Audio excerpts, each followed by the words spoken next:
Muy buenos días, tardes o noches a todas aquellas personas que escuchan este programa llamado Ni Tan Spoiler. Mi nombre es David, nuevamente desde Caldera hacia el mundo, transmitiendo este capítulo. Y como es habitual, me encuentro con mis queridos amigos desde la Perla del Norte. Viste, ya aprendí. Eso, ya se ubicó, amigo. Ya, muy ahora bien, sí, muy bien. Y eso es porque todo el mundo lo está observando hoy día. All world is watching. Me están mirando, lo sé. Lo sé. Claro. Así que presentamos desde la Perla a Don Nelson. ¿Cómo estamos, amigo? Fuegos artificiales. Bien. Nos falta el Bien, leíto amigo. que nos haga unos fuegos artificiales. Claro, ahí le vamos a pedir una intro tipo de SmackDown. No, todo bien, amigo. Acá todavía no termina la semana, la vida real consumiéndome. Que me siento así, pero así chupado de energía. Pero acá estamos. Este es el break para disfrutar, para conversar un rato. Ya a puertas de lo que se vienen los Oscars, así que estamos en pie derecho ahí para hablar de lo que sucede con algunas películas que están ahí a la expectativa de ver qué pasa. Sí. Y quien siempre está en la expectativa desde la capital de Chile, Santiago, Don Rodrigo. ¿Cómo estamos, amigo? Bien, pues amigos, aquí grabando un nuevo capítulo de Ni Tan Spoiler. Hoy también como con nuestro amigo Nelson. Hace una semana agotadora, así que igual estoy así como estrujando las energías que quedan para cerrar la semana, pero aquí vamos a tratar de estar a la altura. Así que aguante la gente topo. Sí, así que ánimo para Don Sergio, que escucha este programa. Hoy, así que no sé, que en verdad estoy súper desenchufado. No sé cómo va a estar la ceremonia, que está organizado. Debería abrir Bad Bunny, ¿no?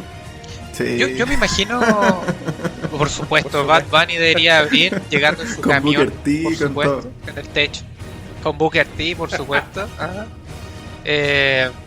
Y mira, yo la verdad respecto al programa creo que va a ser algo muy similar a lo que ocurrió con los Grammy. Hemos visto que desde el año pasado han tratado de hacer unas distintas pruebas, viendo cómo se podría lograr una interacción mejor tanto con el público, así como con los galardonados, ¿cierto? Con los competidores. Pero creo que va a ser algo interesante. No recuerdo bien quién va a estar de host. No, estoy sé súper si alguien se desenchufado, acuerda. pero los Grammy igual estuvieron como fome, ¿o no? Un poco. Estaban como sentados en una silla, eran como... Los Grammy siempre han sido jóvenes. Sí. Pero siempre el sentido de que da como una noción más o menos hacia dónde podría ir también los Oscars. Sí, eso. Estoy buscando ahí. rapidito, a ver si pillo. Con Nelson no es necesario recontratar al niño en práctica. Así. No, Nelson va a hacer la práctica con nosotros. En verdad, él es el niño en práctica, él siempre fue. Oye, no. Siempre fue. Claro, ahí vamos a contar la verdad. Vamos a contar la Lo que verdad. pasa es que ahora está Claro. saliendo del closet, entonces, claro, ahora se está mostrando al mundo.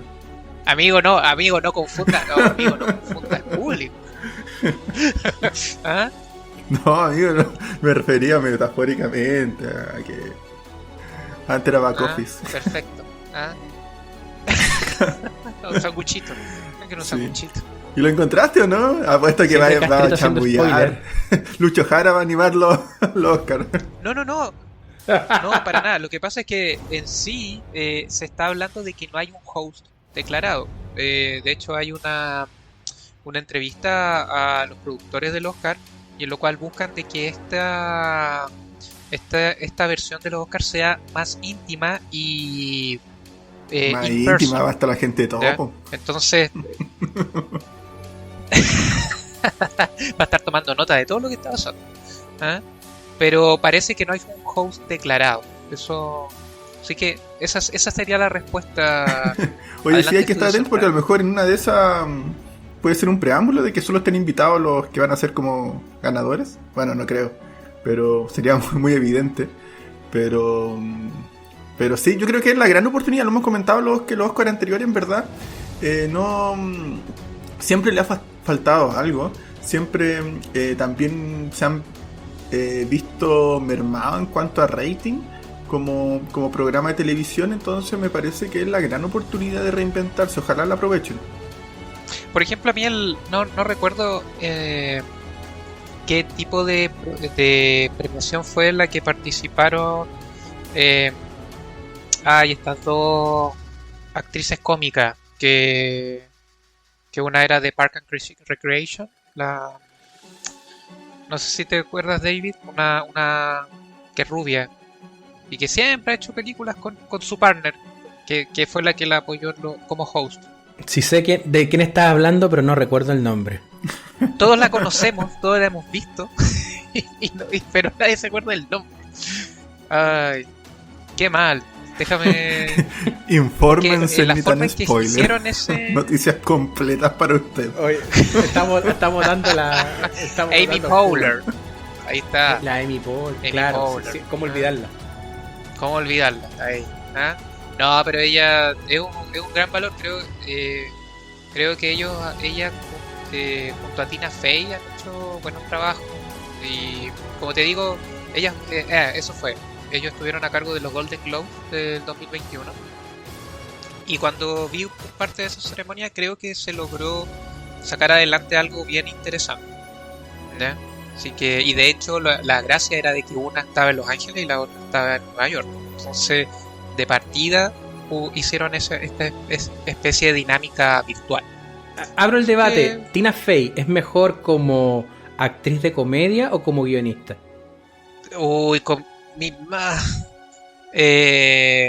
Para mí es guionista.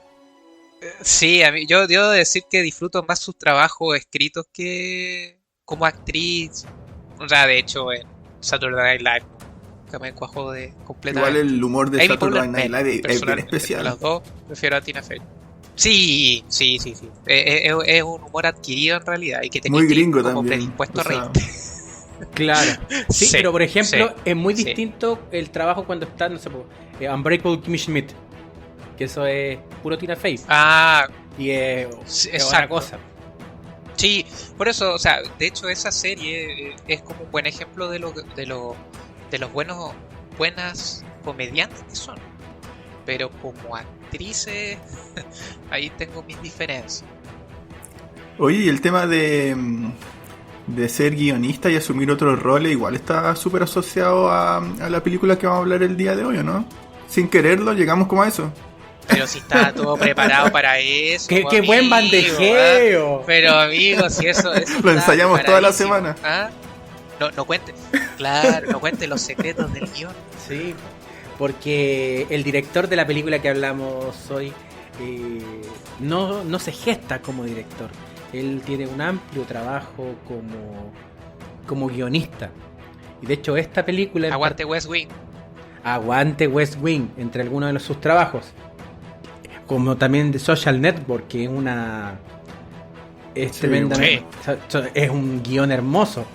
Y acá el tipo hace un trabajo de autor, porque produce, dirige y escribe.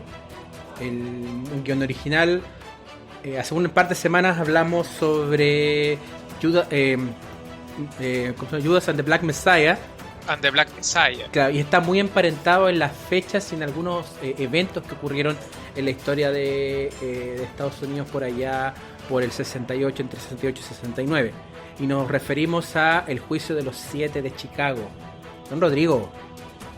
The Trial of the Chicago 7 o El juicio de los 7 de Chicago es una película que salió en septiembre del año pasado a través de la plataforma Netflix. En verdad es una película que, así como lo comentamos con Bohemian Rhapsody y otras producciones, se le consideró como películas malditas, en el sentido de que no como El Exorcista, que había mitos, que los actores pues murieron y pasaron cuestiones trágicas.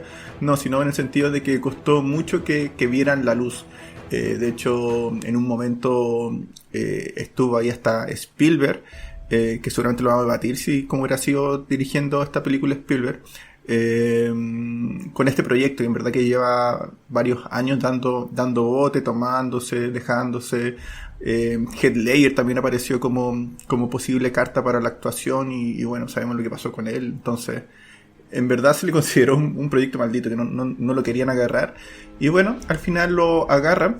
Me parece que tampoco iba a salir por Netflix, y después finalmente lo agarró Netflix.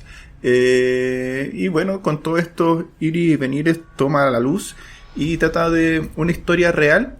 En ese sentido la película es bien acertada en lo que fue la historia que pasó, como dice David. No en el 100%. Hay obviamente sus temas medios creativos ahí del guión y dirección, pero en un 90% es basado en efectivamente hechos que ocurrieron de la forma que muestran en la película. De hecho, ocupan escenas de lo que fue no sé, como la protesta, la pelea en general, que están a disposición de todos. Y bueno, acortando un poco, trata sobre un juicio a 7 líderes, que en realidad eran 8, y según la historia sí, terminan siendo 5, pero aquí en la película muestran que terminan 7.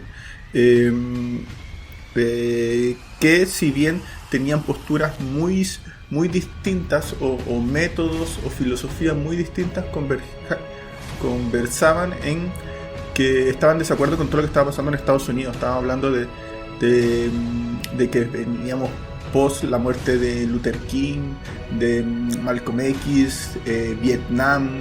En verdad estaba muy politizado el ambiente y había mucha gente que en verdad la estaba pasando mal. Había muchos jóvenes que se estaban mandando a la guerra. Había mucha gente de raza negra que se estaban mandando a la guerra. Lo vimos en Cinco Sangre, donde en verdad los negros no eran queridos para nada, excepto cuando era época de guerra, donde ahí se aumentaba el número en comparación a generalmente la votación que era considerada en cualquier grupo. Y bueno, ellos buscan generar en Chicago una gran protesta pacífica, para expresar su malestar con todo lo que estaba pasando, para lo cual buscan el conducto regular, levantar los permisos, cada uno de ellos, es decir, hablamos de 7 personas que a lo menos van 7 a 8 a 9 veces a la municipalidad para solicitar este permiso, refiriendo que van a llegar más de 10.000 personas ahí a Chicago, y lo más recomendable era disponer un sector para que ellos pudieran estar y no generaran un desorden público, lo cual no lo autorizaron, como suele pasar. Y al final, con el tema que también está muy presente el día de hoy, con el tema de la represión policial, se termina generando un enfrentamiento que era lógico que pasara cuando las aguas están así caldeadas. Lo más probable que ya sea que parta uno o parta el otro, es que termine en eso. Y la policía, justamente ya teniendo focalizado a estos 8 líderes, va directo donde ellos a apresarlos y a meterlos en juicio. Y esta película se desarrolla en justamente cómo estos acusados buscan librarse de este juicio, con distintas pruebas y tratando de generar un cambio cultural. Eso en términos generales, muchachos. No sé qué le pareció a ustedes. y los créditos. Listo. Y el agradecimiento. Al final Leonardo DiCaprio se queremos ahoga agradecer a Aaron Sorkin. Lo siento. Mira, probablemente David va a ser un poco más extenso en su comentario. Lo primero, hiciste una introducción muy concreta respecto a lo que se va a presentar. En algo cierto de que creo en este caso con el guión y con la dirección, Aaron Sorkin trató de representar directamente lo que estaba pasando en esta realidad socioeconómica, cierto, de los 70, ¿cierto? 69, 70, que es cuando ocurre este juicio, y efectivamente como los representantes, en este caso, que los catalogan de radicalistas, ¿cierto? Radicales de izquierda, trataban de mostrar una realidad que en muchas ocasiones trataba de ser eh, ocultada, o que definitivamente no habían quejas, no había una representatividad de la sociedad y lo que ellos querían o lo que ellos pensaban. Entonces, en este caso, esa idea de esta sociedad que está adormecida, ¿cierto? Y que, bueno, referencia mucho a lo que podría haber sucedido actualmente, lo que nosotros vivimos acá en Chile, lo que se vivió en Estados Unidos con el Black Lives Matter. Entonces, en ese sentido creo de que si bien tomó mucho tiempo la película en poder desarrollarse por distintas situaciones, no podría haber caído en mejor momento y en mejor situación como fue el 2020, ya pensando de que esta película también tiene su par de meses. Yo lo dije, creo, cuando estábamos hablando en otro episodio, de que para mí esta es una película candidata. Ya yo la tengo dentro de mi favorita, efectivamente por todo lo que genera, por el dinamismo que tiene. Me entretuvo mucho, y donde efectivamente una de las cosas que la hacen destacar es el diálogo, es la interacción que tienen los personajes, aún teniendo una cantidad de actorazos que podrían haber hecho que esto fuera un poquito más, que uno pudiera desviar la atención de repente, que de repente la misma presencia del actor desviara la atención de los detalles, y que en este caso afortunadamente creo que no se pierde por medio de los diálogos. Sí que en ese caso para mí es muy muy entretenida, la pasé muy bien viendo esta película, y que finalmente muestra un circo que se formó, ¿cierto? Con lo que está vinculado a este juicio, y eso, de ahí voy a quizá hablar un poquito más, pero yo la 8.5 yumbitos de 10. Yo antes así, que dice al toque. el David, comparto el tema que me gustó mucho. En verdad me sorprendió, una película súper dinámica. La verdad que yo no tenía la expectativa para ser sincero, de verla así como de un paraguaso. La empecé a ver un día así de semana, como a las 12 de la noche, y en verdad no. Pero si no era el Snyder. corte de la Liga de la Justicia tampoco. y en verdad no la pude parar, en verdad. Quedé súper enganchado. Es una película que ha sido como bien controversial, en verdad. Yo creo que no a todo el público le ha gustado porque justamente el que sea muy dinámica y el que mezcle también bastante temas de humor. No sé, hay gente que es como mucho más sensible o espera que se tenga un trato mucho más, no sé si llamarlo cauto, sobrio, no lo sé, pero como que les chocaba el tema, como que incluyeran el humor que está muy presente acá.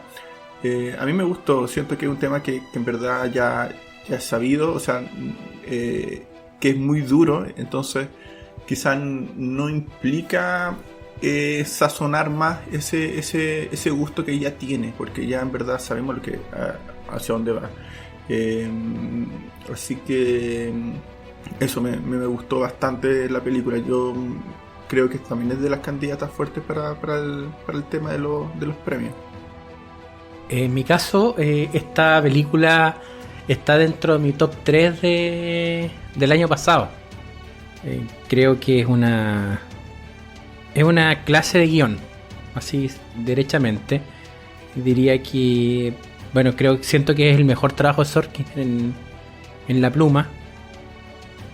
También me agrada que sea un proyecto que haya tomado tanto tiempo y que finalmente se haya transformado en el debut como director de este caballero, considerando lo que recién había dicho, me parece que Nelson lo dijo, de que los actores, tenemos partiendo por Eddie Redmayne, que se saca una candidatura al Oscar como mejor actor del bolsillo prácticamente. Tenemos un muy buen elenco de actores, y que en un inicio la intencionalidad de Sorkin es que esta película fuese hecha, bueno, aparte de que la dirigiese Spielberg, que solamente contase con actores desconocidos para que luciera el guión. Creo que la sobredirección que finalmente tiene la película ayuda a que el mensaje, lo dicho, sea aquello que se mantenga siendo el foco principal. Esta película es para mí una suerte de metralleta de diálogos, de diálogos de one-liners, y que el efecto que precisaba Sorkin, porque él es de la escuela de si hacemos una película con hechos reales, si es necesario tergiversar lo que pasó con fines del discurso, con fines cinematográficos, lo vamos a hacer.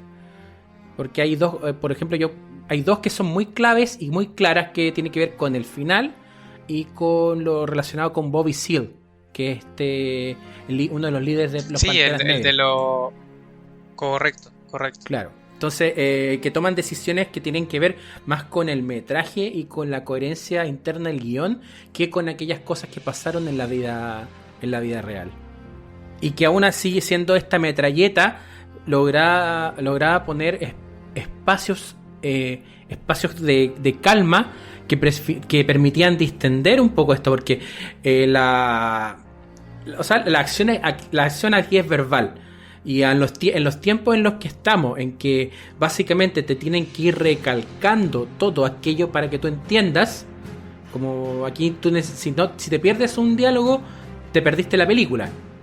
Son como todo va un hilado. En poco tiempo siento que la película, para lo que buscaba mostrar, se tomó poco tiempo. Y ese tiempo fue el justo. Pesa hace poquito, o sea, como sí, en lo que es metraje. Es una película muy ajustada y que yo no creo que pueda seguir hablando más en términos generales de ella, sino que hablando ya como en detalle, porque es una película de mucho detalle. Así que eso, por lo menos de mi parte, en términos generales. Como les digo, es una de mis películas favoritas. De hecho, es la que más me he repetido en el año pasado. El año pasado tampoco vi tantas películas, me dediqué a ver cosas que ya conocía, como lo que le pasó a mucha gente. Pero esta de las 2020 es de las que más me he repetido. David, eso te iba a consultar porque yo no la he visto más de una vez, pero sí siento de que vale la pena repetirse el plato porque quizás adquiere puedes quizás absorber de otra manera algunos diálogos. Sí, de todas maneras. Porque aquí el foco está en en la conversación respecto a cómo se impulsa el cambio, los cambios sociales en general. Y que, como decían ustedes, tenía esto de estar, la realidad es muy cercana a la nuestra, muy cercana a lo que está pasando hoy en Estados Unidos, y que nos invita a debatir cuál es la forma de hacer revolución, cuál es la forma de hacer cambio. Oye, en esa narración, sí, digo, en esa narración, oye, qué trabajo más espectacular también el de Sacha Cohen haciendo de Abby Hoffman. En verdad, para mí el Oscar igual va para allá. ¿En serio? Y encima es un terreno así? como no completamente desconocido para él, pero sí no es su terreno habitual. Como el humor que acostumbra a hacer. Cada vez que veo a Sacha Baron Cohen actuar, me da más rabia que no haya determinado ser él siendo Freddie Mercury y que se llevase a cabo su visión de Bohemian Rhapsody. Oh, yo no tenía idea de esa papita. No cachaba, voy a tener que buscar información al respecto. La idea original es que fuese la biopic de Freddie fuese como fueron realmente las cosas con Freddie. O sea, un personaje con matices. En cambio, la biopic que terminamos viendo fue Queen y ¿cómo se llama esto? Y Freddie eran perfectos desde un inicio. Y todo lo malo le pasó porque ahí había gente mala a su alrededor. La idea de Cohen era distinta. Mira, o sea, pensando de que también yo debo ser alguien que disfrutó la película de Es buena, Don David tiene algo en contra. Peleamos todo el año pasado con eso.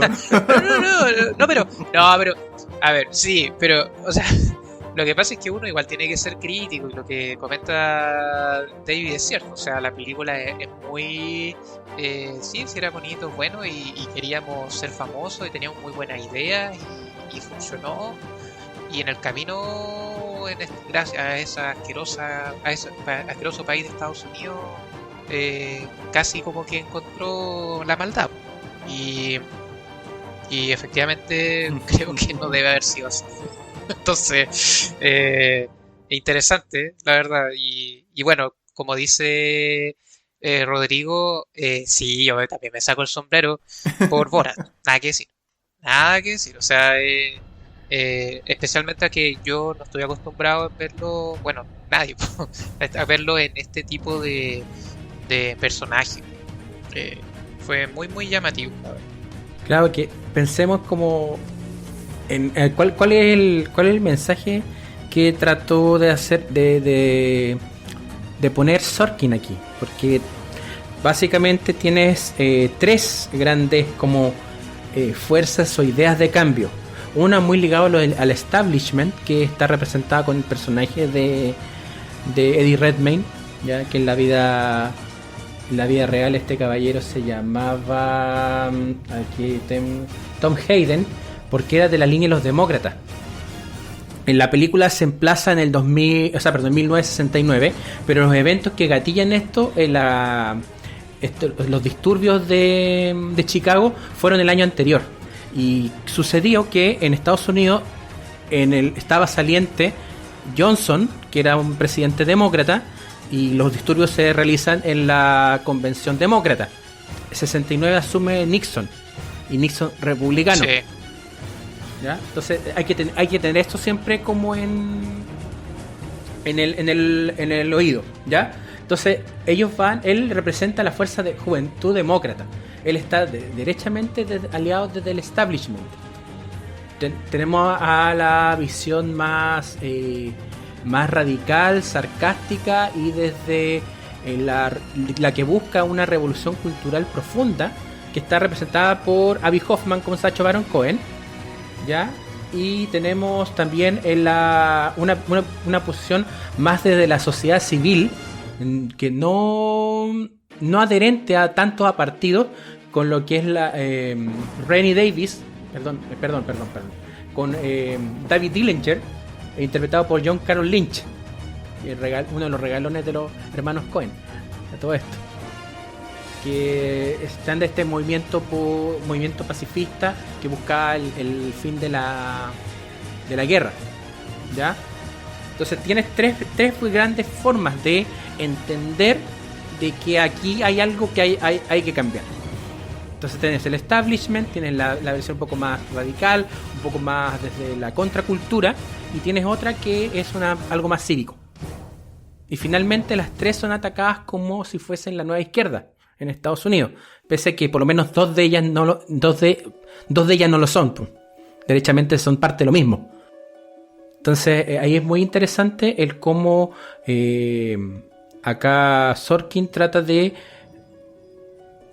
dar cuenta de que es muy importante para poder interpretar cualquier episodio, cualquier el evento social, lo que la forma lingüística o la forma de referirse a dichos discursos, porque de alguna manera pareciera que los discursos son lo que quedan más de lado. De hecho, uno de los grandes conflictos de la película, que algunos de los personajes querían que el discurso por el cual ellos estaban siendo juzgados fuese lo relevante y no ellos mismos como personas siendo enjuiciadas.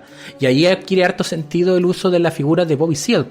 Históricamente Bobby Seale él ni siquiera participó de los eventos, ni siquiera solamente estuvo en Chicago en el momento de la cumbre, pero no participó en las manifestaciones ni como organizador ni como manifestante.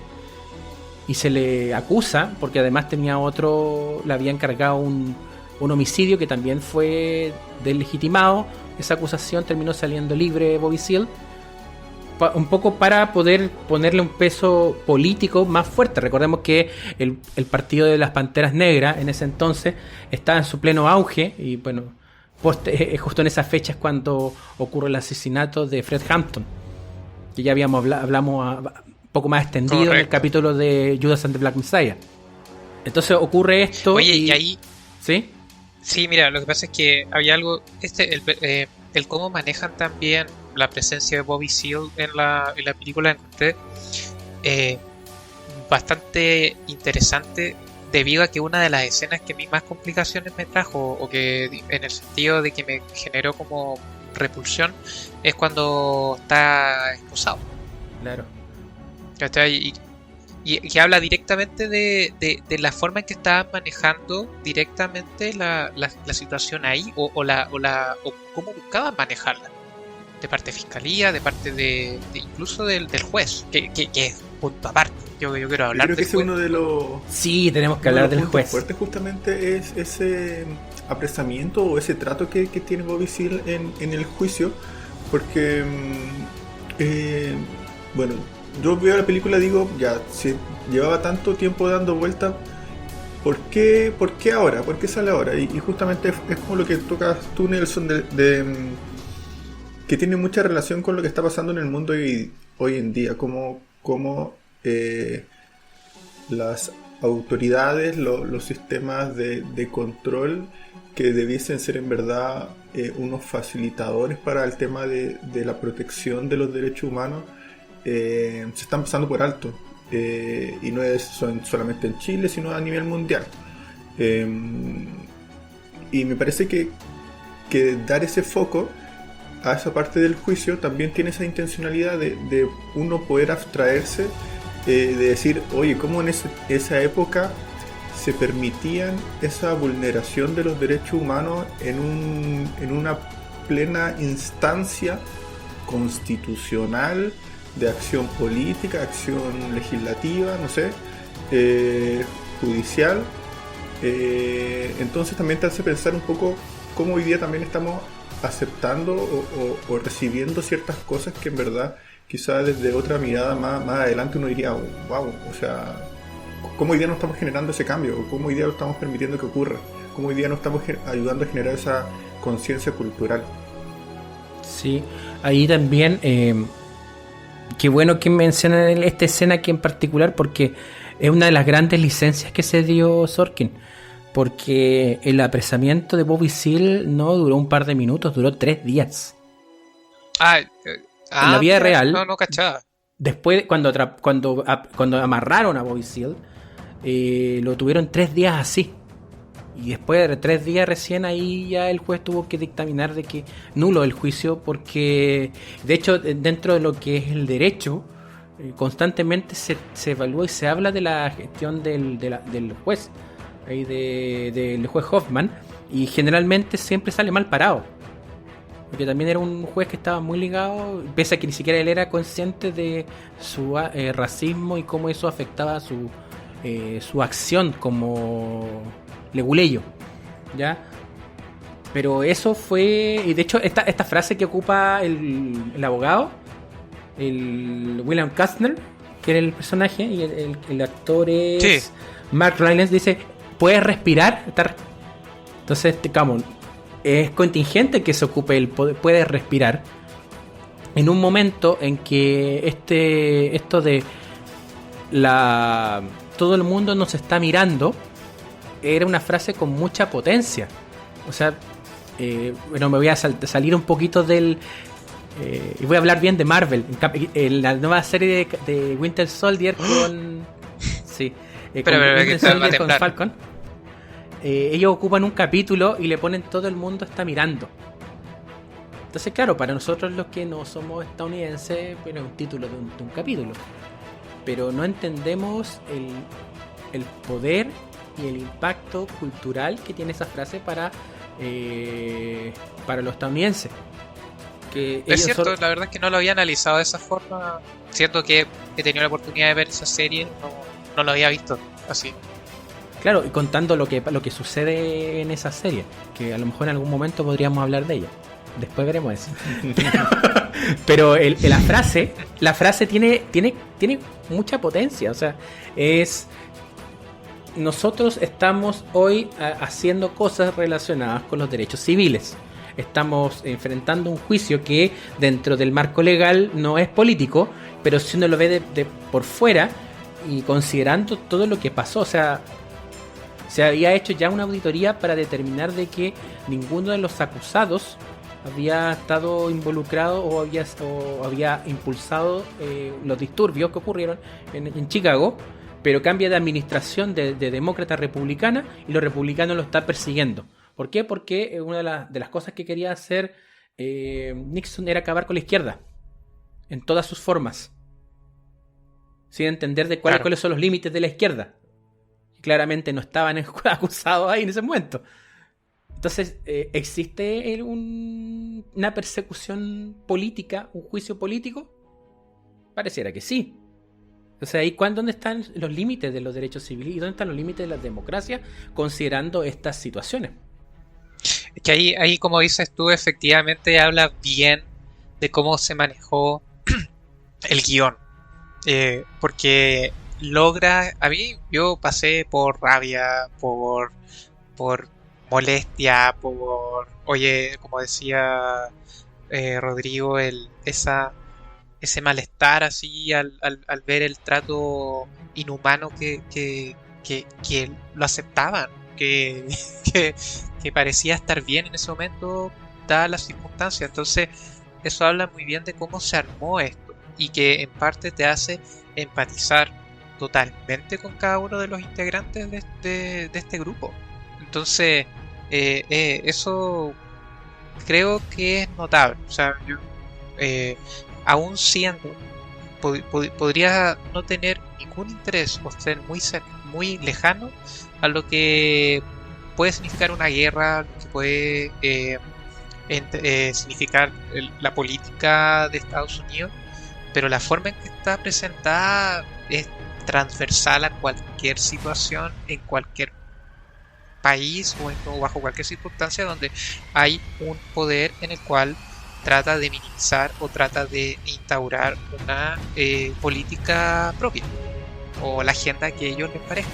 Entonces eso me agradó mucho, la verdad.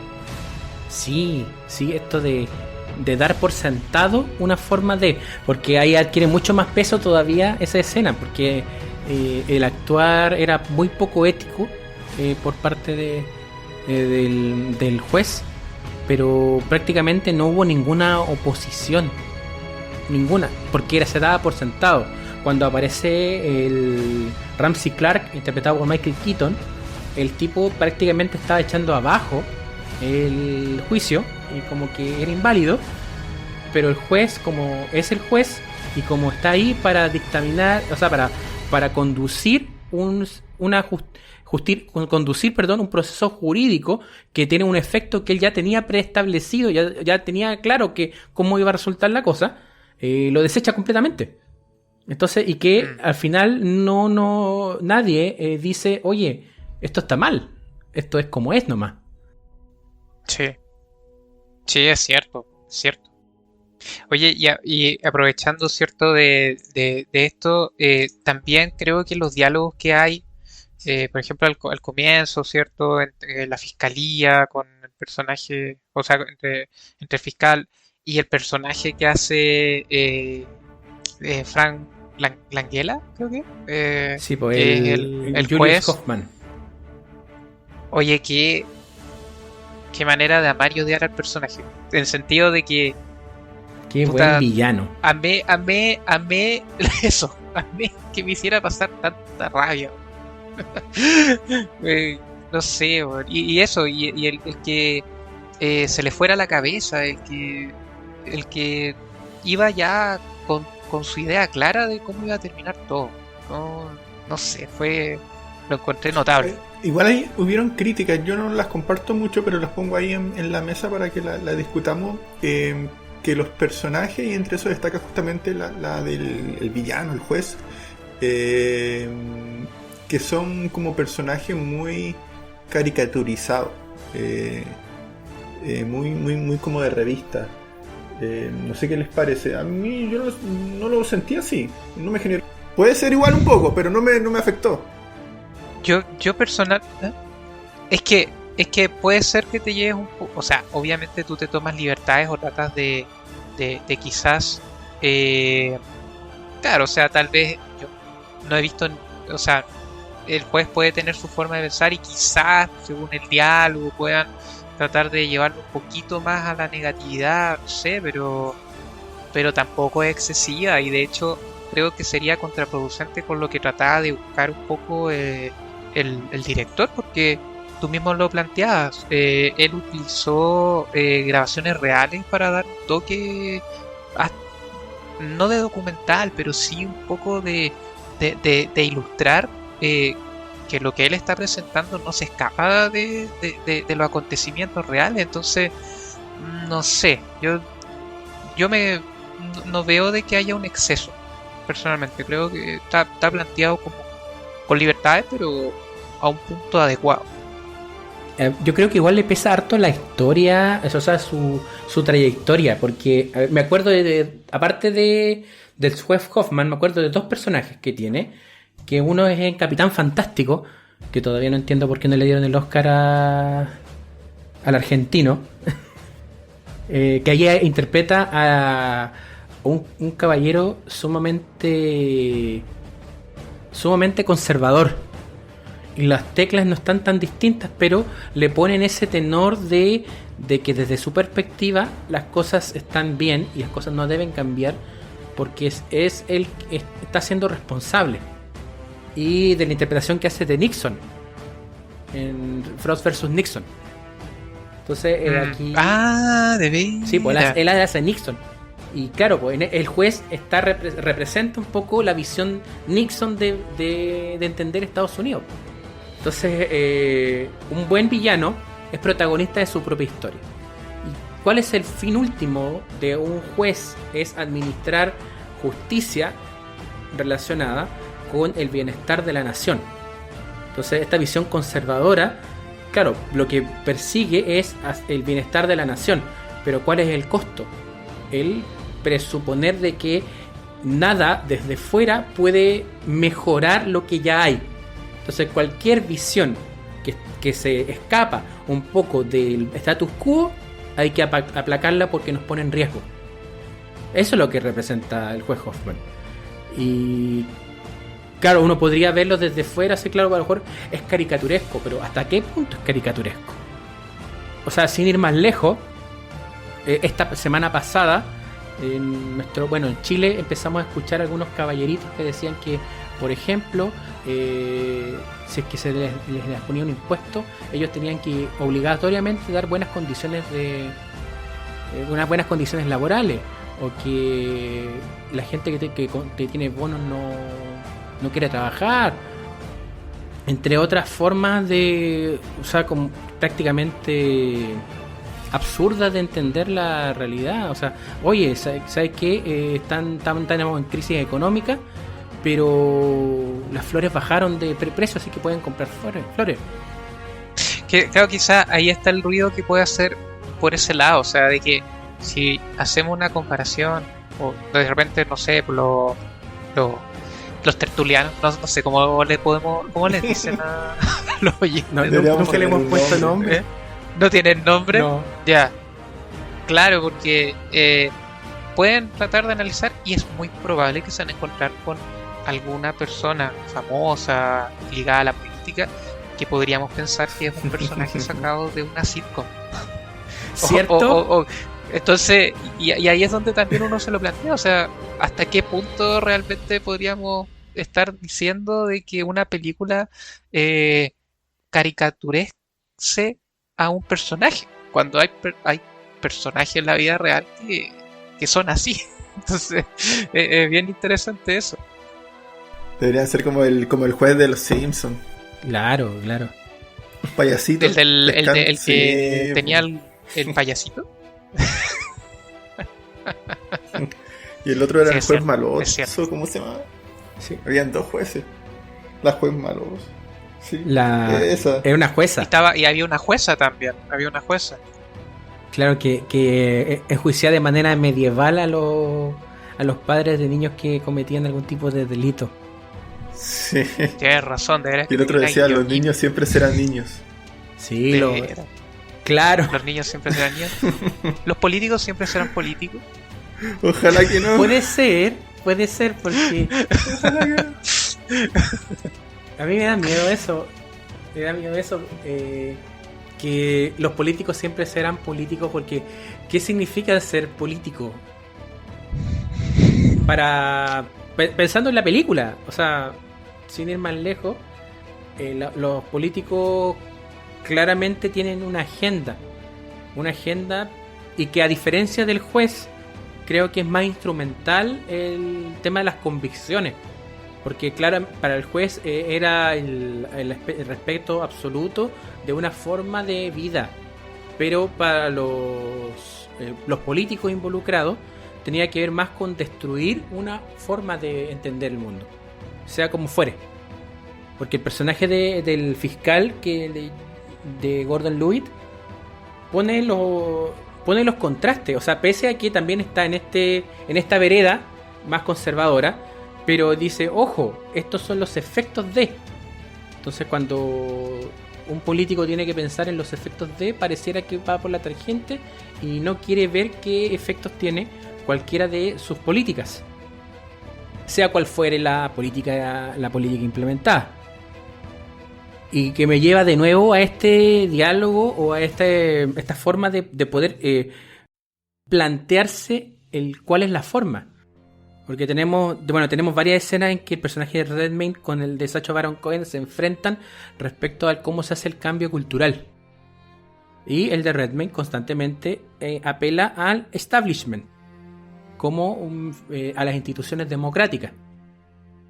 Mientras que el de Sacha Baron Cohen asume que, claro, las instituciones democráticas son geniales, qué bueno que existan, pero no funcionan con las personas que están ahí.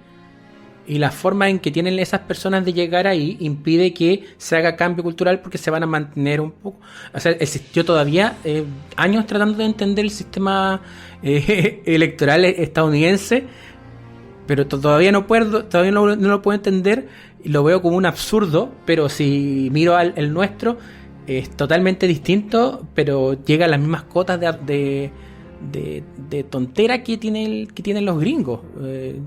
Entonces, ¿cómo hacer realmente representación del sentir del pueblo, y entendiendo pueblo desde el ámbito más jurídico, como los pertenecientes a un determinado lugar? ¿Ya? Porque esto de la carga social que le damos a la palabra pueblo, en realidad no debería tenerla tal, porque es una definición jurídica. ¿Ya? El pueblo de Chile, el pueblo de Estados Unidos, el pueblo de México, etcétera. ¿Ya? ¿Cómo haces ese cambio, siendo que la vía legal, la vía democrática no te está dando no te permite poder hacer esos mismos cambios? Hay como trabas, y cuando se quiere sacar alguna de esas trabas, hay bloqueos que te impiden cambiar las trabas, que podrían democratizar un poco más la cosa. Creo que tampoco es intención de Sorkin dar una respuesta. Simplemente quiere poner el punto en el debate. Sí. Bueno, muchachos, no sé si hay algún otro aspecto que quieran tocar de la película, o quizás ya vamos cerrando. Igual estamos dejando la invitación ahí a nuestro público para que la vean. Público con nombre pendiente. Sí. ¿Qué les pareció el final? A los spoilitos. A los spoileados. Pucha, al menos lo que tengo entendido dale, es que no vamos a mostrar el spoiler nomás. Así. ¿Ready? Bueno, hay que decir que como terminó en la película, sí, no es como terminó en la vida real. Que no, entonces no sé, pero no fue así al menos. Sí, esa parte sí ocurrió, pero no la hizo esa persona, y no fue en ese momento tampoco. Claro. Me acabo de decepcionar.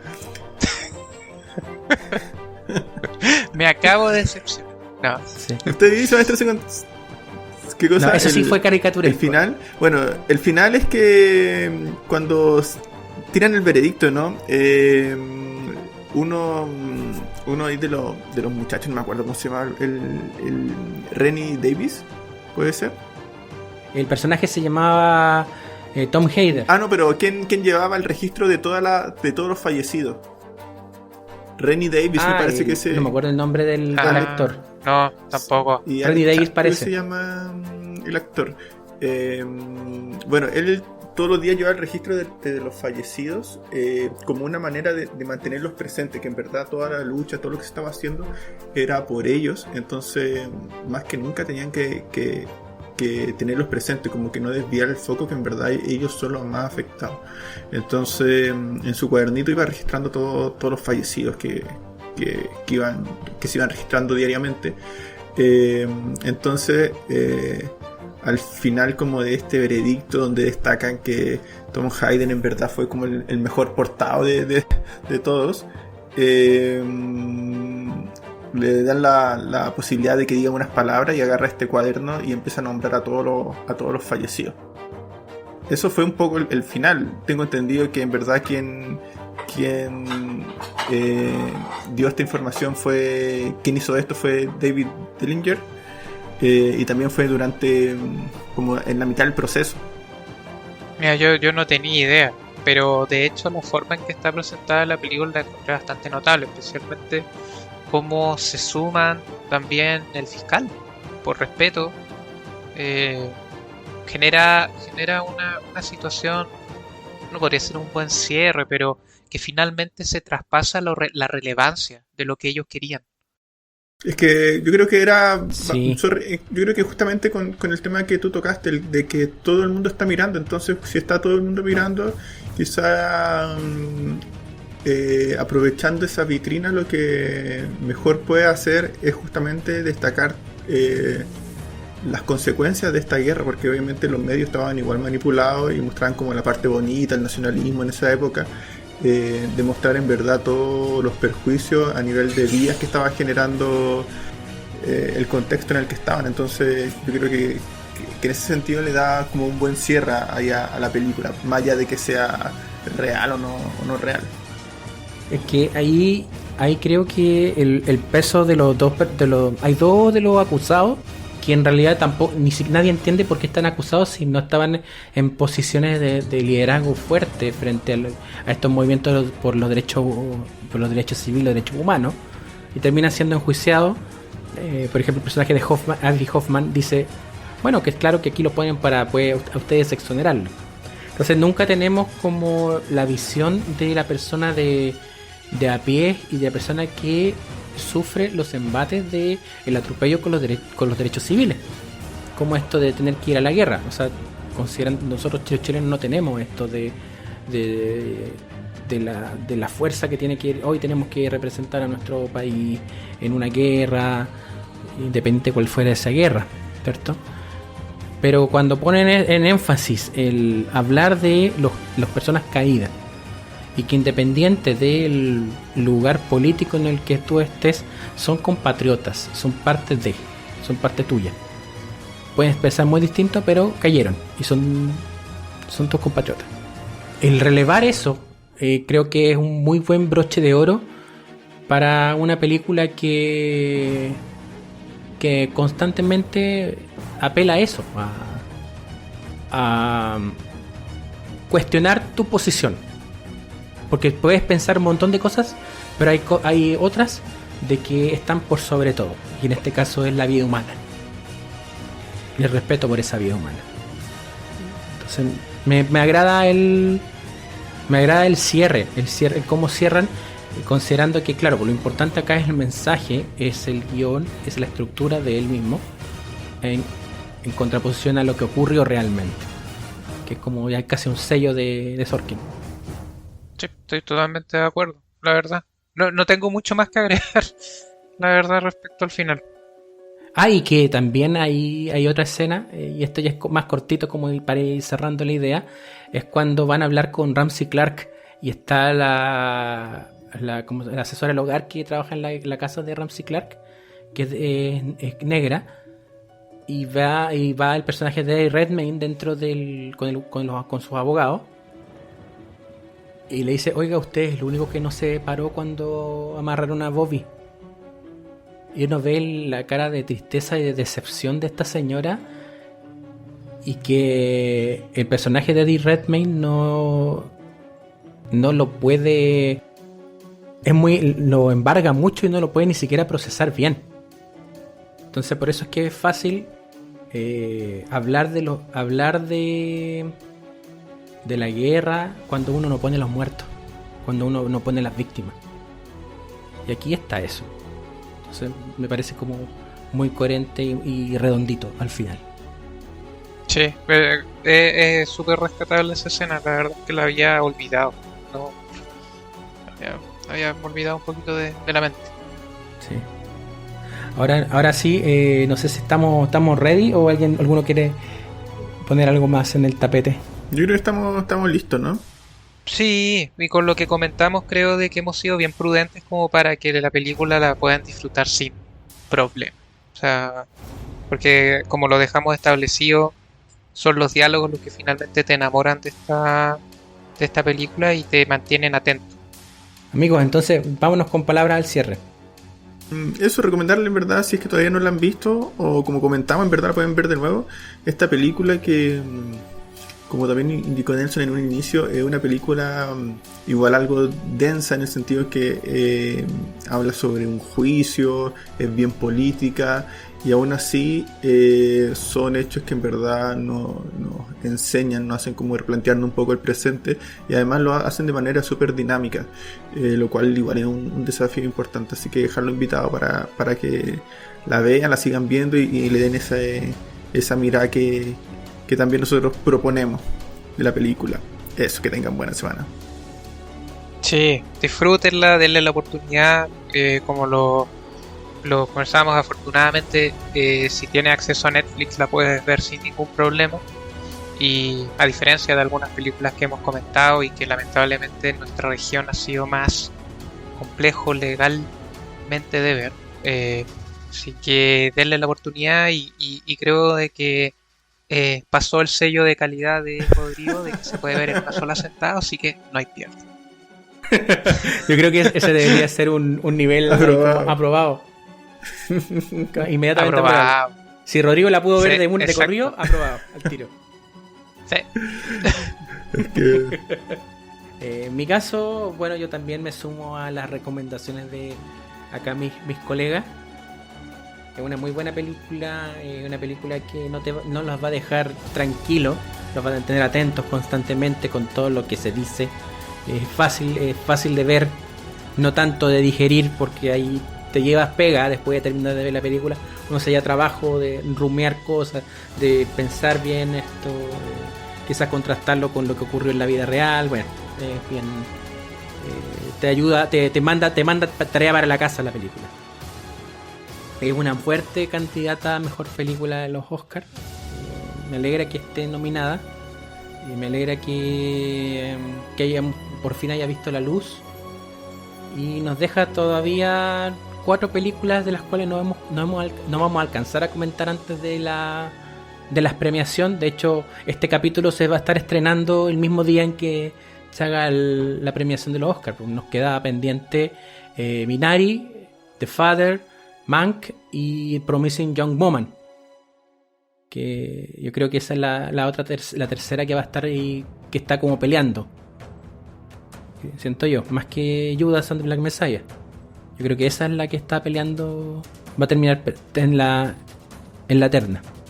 Pero bueno, entonces invitarlos a que nos escuchen en nuestras redes de audio, en Spotify, en Anchor, en Google Podcast, en Apple Podcast, en iVoox y demás. Y también síganos en nuestras redes sociales, en Facebook, en Twitter e Instagram. Síganos, comparta estos links, estos capítulos, este podcast llamado Ni Tan Spoiler. Esto ha sido todo por el día de hoy. Nos escuchamos en breve. Chau. Chao, chao. Chau.